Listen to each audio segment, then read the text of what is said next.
बिस्मिल्लाहिर्रहमानिर्रहीम। अस्सलाम वालेकुम माय स्टूडेंट्स एंड व्यूअर्स। आज हम एक इंतहाई अहम topic fractions, decimal fractions and its types और उसकी टाइप्स के बारे में बात करने जा रहे हैं। लेकिन उसके नीचे ही मैंने रैशनल नंबर और इर्रेशनल नंबर भी लिख दिया है। ये क्यों लिखा है? एक्चुअली ये टॉपिक्स आपस में इंटररिलेटेड है। जब आप डेसिमल फ्रैक्शंस को और उसकी टाइप्स को सही करके समझ जाएंगे तो आप आसानी से रैशनल इर्रेशनल नंबर्स को आपस में डिस्टिंग्विश कर सकेंगे, उनको डिफरेंशिएट कर सकेंगे, उनका फर्क बता सकेंगे। इस वजह से इन टॉपिक्स को मैंने साथ करके लिखा है। रैशनल नंबर के हवाले से मेरी एक पहली वीडियो भी मौजूद है, जो इसी वीडियो के डिस्क्रिप्शन के अंदर उसका लिंक मौजूद है, आप वहां से उसको रिव्यू भी कर सकते हैं। तो पहले डेसिमल फ्रैक्शन को बताने से पहले मैं आपको शॉर्ट सा एक व्यू बता देता हूं कि फ्रैक्शन क्या होती है। फ्रैक्शन आपने कहा हुआ है जी part of whole number is called. जैसे ये नंबर 5 है, इसको मैंने 4 लिख दिया, यानी इसके 4 हिस्से कर दिए। Part of whole number is called fraction. कोई भी होल नंबर उसको आप इससे कर लें, उसको आप पार्ट्स में डिवाइड कर दें तो वो फ्रैक्शन कहलाती है। ठीक है, अब उसी में आपको याद होगा इसे नोमिनेटर कहते हैं, इसे डिनोमिनेटर कहते हैं। अगर जैसा कि आप देख रहे हैं यहाँ नोमिनेटर लेस है और डिनोमिनेटर लेस है, ग्रेटर है। अगर नोमिनेटर लेस हो डिनोमिनेटर से तो ये प्रॉपर फ्रैक्शन कहलाएगी। क्या कहलाएगी? Proper fraction. और इसी तरह अगर नोमिनेटर ग्रेटर हो जाए डिनोमिनेटर से, ठीक है, तो ये कहलाएगी इम्प्रॉपर फ्रैक्शन। क्या कहलाएगी जी? Improper fraction. लेट्स सपोज मैं लिख लेता हूं जी 10/7, तो ये आपके पास एक इम्प्रॉपर फ्रैक्शन है। ठीक है जी, ये बात तो आपके जहन में आ गई। अब डेसिमल फ्रैक्शन क्या है भाई? इन्हीं फ्रैक्शंस को जो आप डिवाइड करते हैं, चाहे 4/5 को करें या 10/7 को करें, जब उन्हें आप डिवाइड कर लेते हैं तो वो पॉइंट्स की फॉर्म में आ जाता है। ठीक है, वो फ्रैक्शन पॉइंट्स की फॉर्म में आ जाती है। पॉइंट के बाद सम डिजिट्स होते हैं, पॉइंट से पहले डिजिट्स होते हैं, तो वो जब पॉइंट्स की फॉर्म में आ जाती है फ्रैक्शन, तो उसे डेसिमल फ्रैक्शन कहा जाता है। लेट्स सपोज मैं एक प्रॉपर फ्रैक्शन ही को डिवाइड आपके सामने कर लेता हूं। 4 नोमिनेटर है, इसको आप अंदर रखेंगे। 5 डिनोमिनेटर मीन डिवाइजर है, इसको आप बाहर रख देंगे।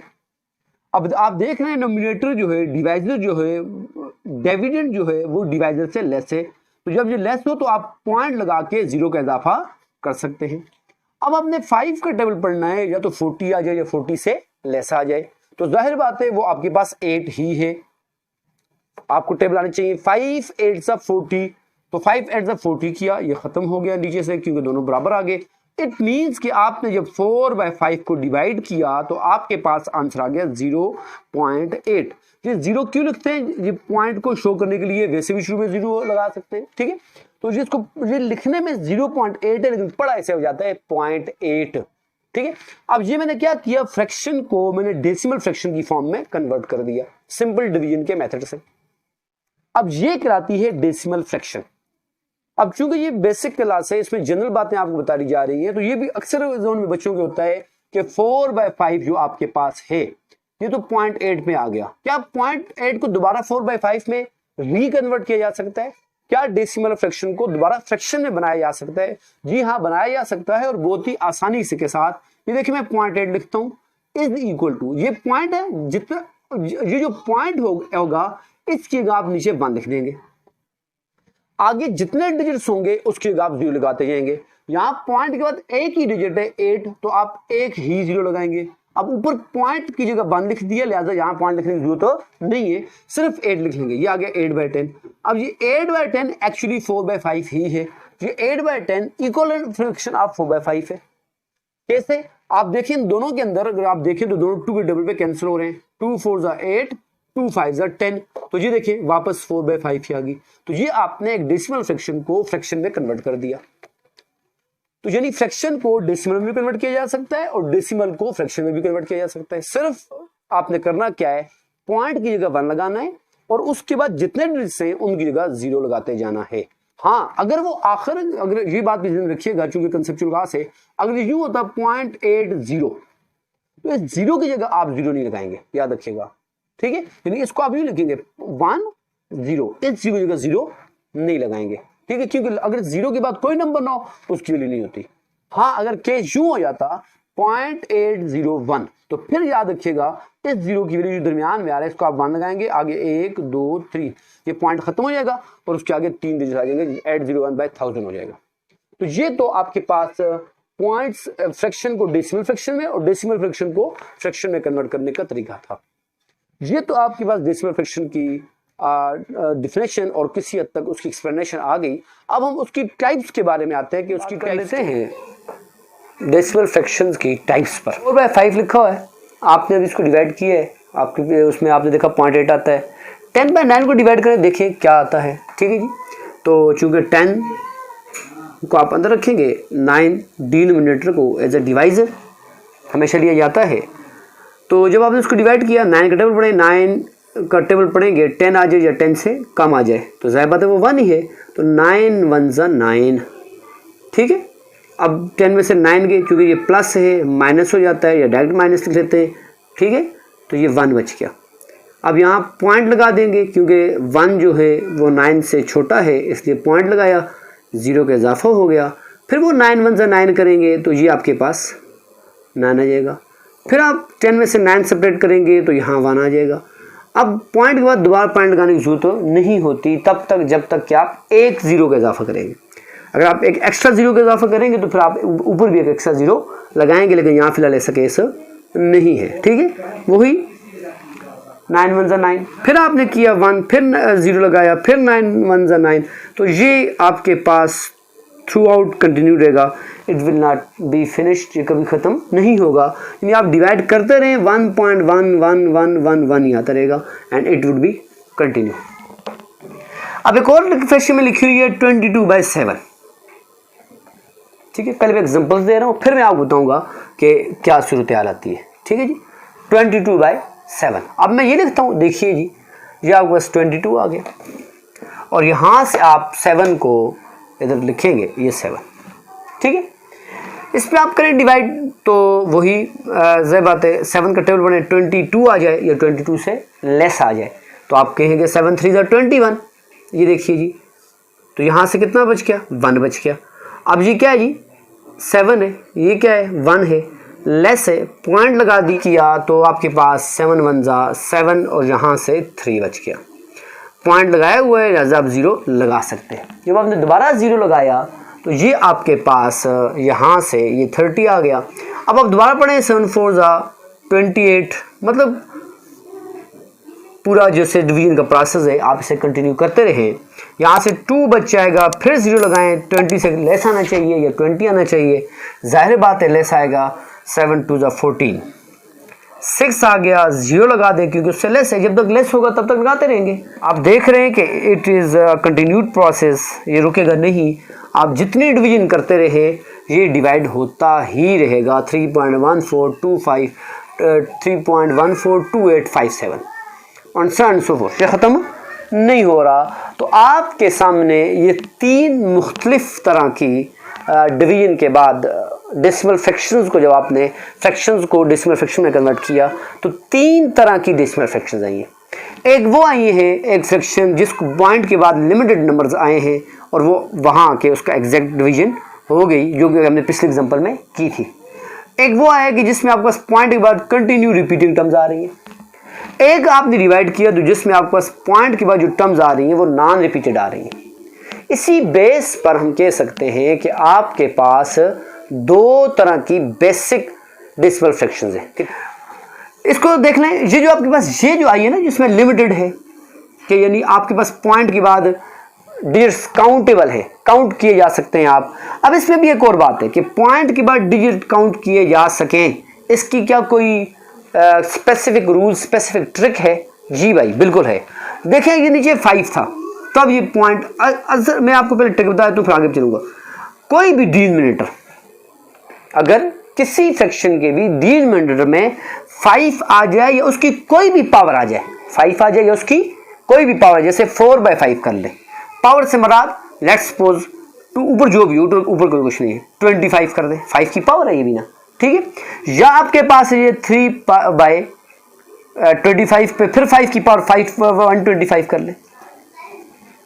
अब ये सारी 5 पावर है, 5 पावर 1, 5 पावर 2, यानी 5 की कोई भी पावर आ जाए, चाहे 5 power 1, 5 power 2, 5 power 3, 5 power 4, 5 power 5, 5 power 6, whatever, 2 की कोई ना कोई पावर आ जाए। लेट्स सपोज में लिख ले तो जी, लेट्स सपोज 12/8, अब ये 2 की पावर है ना, या 17/2 या 15/4, या मैं लिख लेता हूं let's suppose whatever 14 by 16, 18 by 16। अब ये 8, ये 2, ये 4, ये 8, ये 16, ये सब क्या है?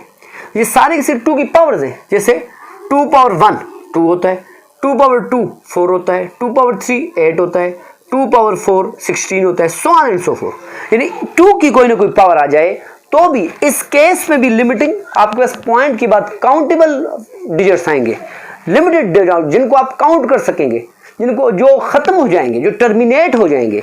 जब 2 की पावर आई तो भी टर्मिनेट हो जाएंगे। एक और तीसरा केस, कौन सा केस जी? तीसरा केस कि अगर आप के पास कोई ऐसा डिजिट आ जाए, लेट्स सपोज हम ऐसे डिजिट की बात करते हैं। देखिए कि आपके पास हो जाए 5, मतलब 5 ऊपर जो भी हो, ऊपर का कोई नहीं, डिनोमिनेटर में 2 और 5 ये दोनों मिल के आ जाए, ये दोनों मिल के आ जाए, या 2 आ जाए या 5 आ जाए, ठीक है। या इसके अलावा 2 की पावर आ जाए या 5 की पावर आ जाए, जैसे 4 और इंटू 25 आ जाए, ऊपर जो भी ऊपर का केस नहीं, नीचे का हम डिस्कस कर रहे हैं। इस केस में भी आपके पास लिमिटिंग फ्रैक्शंस आएंगी, मीन पॉइंट के बाद उनके जो डिजिट्स होंगे काउंटेबल होंगे। 3 केस हो गए, या तो 5 की पावर आ जाए, या तो 2 की पावर कोई ना कोई आ जाए डिनोमिनेटर में, या 5 और 2 की पावर्स मिल के आ जाएं। इन तीनों केसेस के अंदर आपके पास फ्रैक्शन जो होगी, याद रखिएगा, वो पॉइंट के बाद लिमिटिंग डिजिट्स होंगे या टर्मिनेटिंग फ्रैक्शन होगी। मैं इस टाइप की बात करता हूं। इसके अलावा डिनोमिनेटर में कोई भी आ जाए, चाहे 3 आए, 7 आए, वट एवर 14 आए, वो आपके पास नॉन टर्मिनेटिंग फ्रैक्शन होगी। पॉइंट के बाद उसको उसके जो डिजिट्स होंगे वो काउंटेबल नहीं होंगे, उनकी डिवीजन कभी खत्म नहीं होगी। अब इन्हीं की बुनियाद पर मैं आपको बता रहा था कि फ्रैक्शन की टाइप्स क्या हैं। अगर पॉइंट के बाद ये काउंटेबल आ गया डिजिट्स, तो ऐसी फ्रैक्शन को टर्मिनेटिंग फ्रैक्शन कहते हैं। और अगर इन 2 नंबर्स को डिवाइड किया गया, आपके पास फ्रैक्शन नॉन टर्मिनेटिंग आ गई, यानी वो कभी फिनिश नहीं हो रही, वो इनफाइनाइट है, उसमें रिमाइंडर कभी 0 आ ही नहीं सकता, रिमाइंडर कभी 0 ना आएगा, वो कहलाएगी नॉन टर्मिनेटिंग। क्या कहलाएगी? नॉन टर्मिनेटिंग फ्रैक्शन के अंदर 2 केस आ रहे हैं। एक तो नॉन टर्मिनेटिंग रिकरिंग है, क्यों? पॉइंट के बाद रिपीट हो रहा है। Non terminating recurring, RECURRING, recurring. Recurring mean repeating. Point के बाद नंबर्स इनफाइनाइट तो आ रहे हैं, लेकिन वो रिकरिंग है, रिपीटिंग है, वो खत्म नहीं हो रहे। देखिए जैसे कि इस केस में 1.1111 या 7.828282 या यानी वो मैं कहने का मकसद 2 डिजिट रिपीट हो सकते हैं, यहां तक के 3 डिजिट रिपीट हो सकते हैं। तो ऐसी फ्रैक्शन जिसमें आपके पास डिजिट्स आफ्टर पॉइंट होंगे तो इनफाइनाइट, लेकिन रिपीटिंग होंगे, तो वो कहलाएगी non terminating recurring fraction, non terminating recurring fraction. और तीसरा केस के पॉइंट के बाद डिजिट्स आ रहे हैं, वो नॉन रिपीटिंग भी आ रहे हैं। क्या आ रहे हैं? नॉन रिपीटिंग भी, तो उसको बोलते हैं नॉन टर्मिनेटिंग नॉन रिकरिंग। जैसा कि आपके पास ये पाई की वैल्यू ही है 22/7, जैसे कि आपके पास ई की वैल्यू है, एसेंट्रिसिटी की वैल्यू है, ठीक है। जैसा 2 पॉइंट समथिंग वो भी कभी खत्म नहीं होती। या ऐसे आप कोई भी लिख सकते हैं, जरूरी ये लिखें 7.14032118 वट एवर लिखते जाए, वो खत्म ना हो। तो इन सब केसेस के अंदर आपके पास आप देख सकते हैं नॉन रिकरिंग में आपके पास पॉइंट के बाद जहां भी देख सकते हैं, मैं और भी लिख सकता हूँ, इधर लिख लेता हूँ, जैसे 7.12317203228 वट एवर हम लिखने में कुछ है बोलने में, ये देखिए ये सारी कैसे आपके पास क्या कराएंगी, नॉन टर्मिनेटिंग नॉन रिकरिंग। तो ये आपके पास डेसिमल फ्रैक्शंस और उसकी टाइप्स थी। और साथ मैंने आपको बता भी दिया कि कैसे पता चलेगा, कौन सी ट्रिक है जिससे पता चलेगा बगैर डिवाइड किए ही आपको पता चल जाए टर्मिनेटिंग है या नॉन टर्मिनेटिंग है। टर्मिनेटिंग नॉन टर्मिनेटिंग की भी आपको ट्रिक भी बता दी, ठीक है। अब उसके बाद आपके जी रेशनल नंबर और रेशनल नंबर के साथ इसका क्या ताल्लुक है? आपने वैसे तो ये पढ़ा कि जो पी और क्यू फॉर्म में लिखा जा सकते हैं वो रेशनल नंबर है, जो नहीं लिखे जा सकते रेशनल नंबर नहीं है। लेकिन कौन से नहीं लिखे जा सकते, आज इस पे बात कर लेते हैं। सीधी सी बात है जी, नॉन टर्मिनेटिंग ठीक है, और नॉन रिकरिंग, ठीक है, नॉन टर्मिनेटिंग, नॉन रिकरिंग, ये पी और क्यू फॉर्म में नहीं लिखे जा सकते। तो बस यही जो आपके पास है, इस तरह की जितनी टर्म्स होंगी ये इर्रेशनल है। Non terminating, non recurring decimal fractions irrational होती हैं। बाकी जो भी हैं टर्मिनेटिंग भी और नॉन टर्मिनेटिंग रिकरिंग भी, जैसे कि ये दोनों के दोनों इस तरह के सारे फ्रैक्शंस, सारी डेसिमल फ्रैक्शंस जो होती हैं वो रैशनल नंबर्स कहलाती हैं। तो इससे साबित हुआ ये दोनों रैशनल नंबर्स हैं और ये 22/7 टाइप की जितने भी नंबर डेसिमल फ्रैक्शंस होंगी ये सारी की सारी क्या हैं जी, इर्रेशनल नंबर्स हैं। वैसे आमतौर पे रेशनल नंबर्स की पहचान ये होती है, मतलब वैसे अगर आ जाए एकदम आप उसको डिवाइड क्या करेंगे, जैसे √2, जितने भी प्राइम नंबर्स हैं वो √2 में आ जाए, स्क्वायर रूट में आ जाए। प्राइम नंबर्स या उनका मल्टीपल तो याद रखिएगा, जैसे आप जब जो भी परफेक्ट स्क्वायर ना हुआ वो इर्रेशनल होते हैं। जैसे √2, जैसे मिसाल √15, मिसाल के √17, ये सारे के सारे आपके पास क्या कहलाएंगे जी, इर्रेशनल नंबर्स।